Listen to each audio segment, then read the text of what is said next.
Hey guys, welcome back to the channel. So as you can see, we got another 7.3 sitting on our Daytona stand again. I did a short on this engine stand, so I wanted to show you guys me turning this over on this stand, but also wanted to show you this engine that we had come in. It's a friend of mine. They're redoing their truck. So this is a truck he bought. He's going to give it to his son, and it's only got about 100,000 miles on it, I believe. But I mean, it was driven, it was used, so it was pretty rusty. I don't know how well you can see, but this valve cover is completely trashed on this side.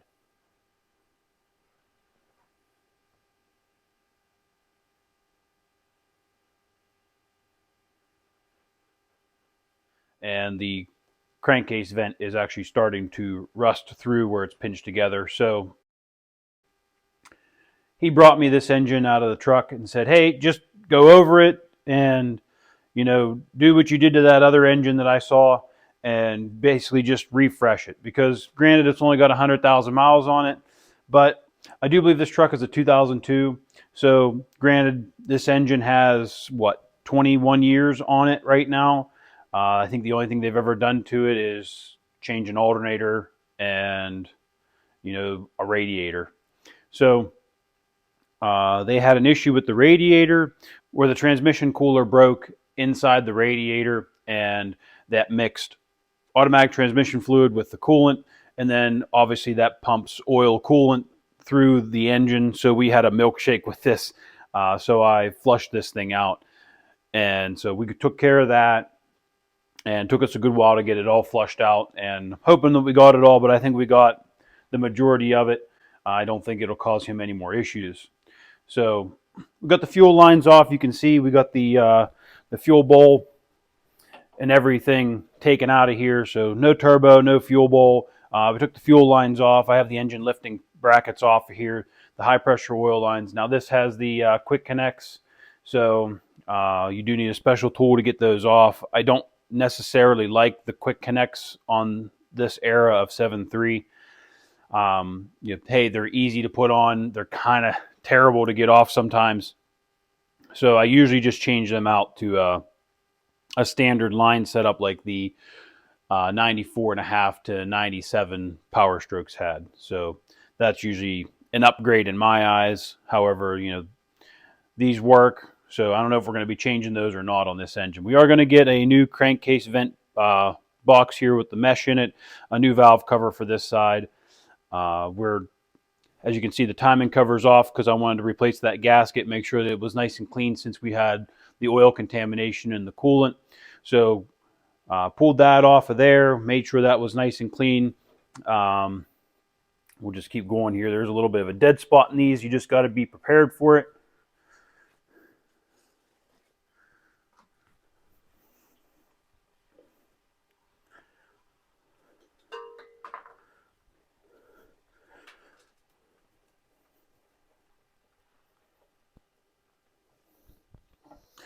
So as you can see, we have the manifolds off of here as well. They were pretty well rusty, so we took those off. The engine mounts are off of here, and he has those now. He's sandblasting them. You can also see that the oil pan is off of here as well. So the oil pan was actually rotted through. I don't have it here; it's outside, but right where the sump comes down, it was rotted out completely in the front and leaking oil through it. And then also the dipstick adapter was also leaking, which is no surprise. So we have a bolt-in dipstick adapter that we're going to put in this, and that'll solve the dipstick adapter issues. And then obviously we're going to put a brand new Ford oil pan on here. So something else that you may be able to notice here is this is a powdered metal rod engine. So you can tell these are powdered metal rods because they're very blocky looking.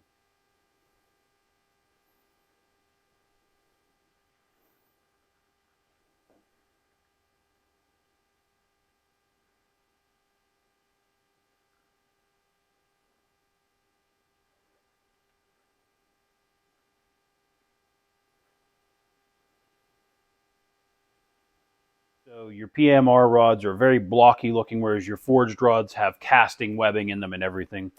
So the inside of this block looks really, really nice. I've already gotten the surface all prepped for the oil pan here. Obviously, we can't put the oil pan on until we put the timing cover back on, which is no big deal. But we're waiting on some gaskets here. I wanted to make sure that we tore this all the way down before ordering anything. So if we did have to pay shipping on something, we were only paying it once. We're going to be doing that. So we also have the flywheel off this time on this engine. Was smart and decided to take it off of there. So that way we could get to the back of the rear main here and do the rear main plate on the oil pan without having to work around the flywheel. So that is something else that you should do, is take it off of there. If you want to make yourself a little bit easier, you can take off the aluminum spacer as well. I leave it on there because I like the space away from the engine stand. So we'll just keep going around here.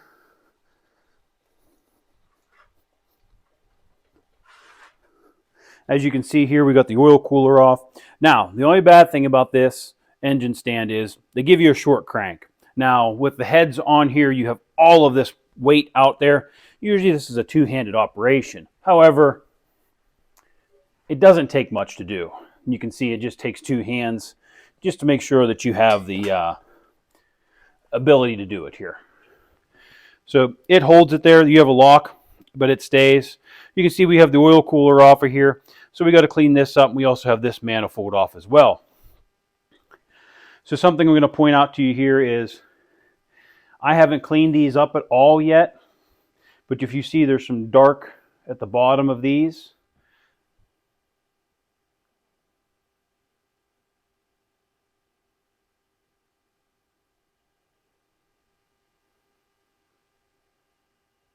Those are leaks. We took the manifolds off because they were pretty rusty looking. The one, the bolts weren't coming out of it, and the other one had up pipe bolts not coming out. So decided to just take those off of there, and we said, okay, look, for the age of the truck and as rusty as it is, take them off, we'll put new ones on and put the gaskets in. So we'll clean this whole surface up before we put those on as well. So we use new Ford manifolds, and as you can see up here that this valve cover is pretty well hammered. You see these are two-piece design, so what happens is you get rust down in between the double pieces and they rot out. So whenever you have an issue with the valve cover rusting away, generally it's better to just replace it.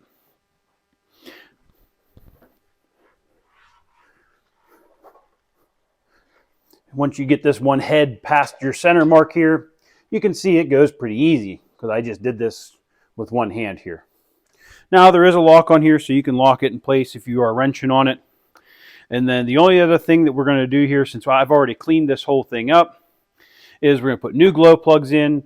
We're also going to be doing the oil rails here. So your oil rails front and back, make sure that you replace those when you have your engine out, only because it's preventative maintenance. So this is something that I always recommend to everybody do. It's not something you need to do. However, for the cost of each one of these and the pain that they are to change when they're in the truck, I highly suggest changing them, as well as the fuel end rail plugs. So your banjo bolts for your fuel rails, they're a simple O-ring. You can buy the O-rings. They're very, very cheap.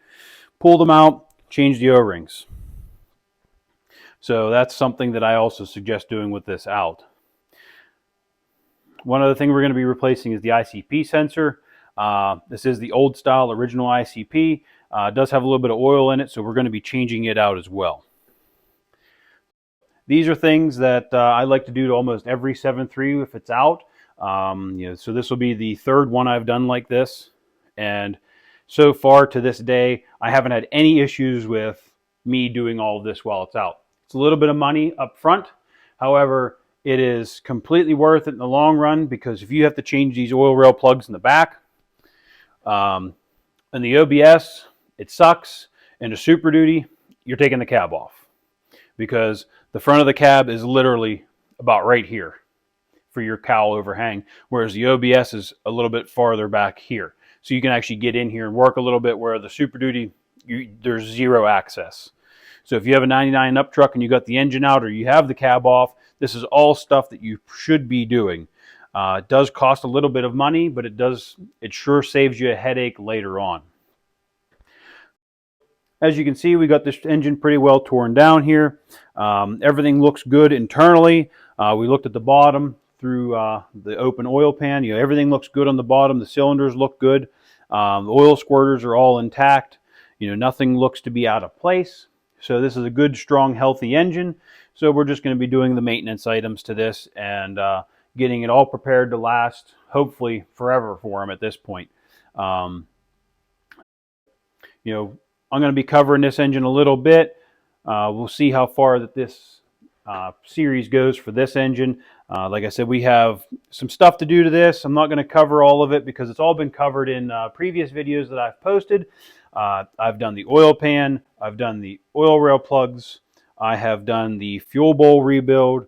Also done, the oil cooler, and then also have done manifolds. At this point, we're going to be doing all the same stuff to this engine that we did to the other engine. So that'll be a positive note for this guy. We've already done all this. He brought it to me specifically because I know these engines pretty well and knows that I will treat him correctly on it. He's like, hey, I want it to be done right. I don't want to go take it to his shop and deal with, problems, guys cutting corners, not using the right parts. So he says, I know you use everything correct, so it's going to you. I said, hey, whatever you want to do, man. So it's here. He's happy with the progress so far. So we're going to go ahead and change the glow plugs in here today and try to do some more cleaning up. I've already got the oil cooler torn apart, and we're going to be putting it back together as well. Once again, I have covered the oil cooler in another video, so I won't be covering that. So this video is basically an overview of this engine itself, as well as the Daytona stand that I use to do these on. So the Daytona stand does work really, really well. You saw me go all the way around with this engine, so it does do the job. This engine's been on this stand for probably 3 months now. The other engine was on it for at least probably 3 months also. So I've had no issues with that at all, and it's been good to me. If you guys are in the market for an engine stand for your 7.3, the Daytona one works. You just got to make sure that you grease it up. It does have grease fittings, and make sure when you do put it all together, make sure all the bolts are tight, and make sure when you put it on the actual plate, make sure all those bolts are tight as well. Because these are very top heavy, they can swing just because of the way that they're mounted. I think that'll be all for this video today.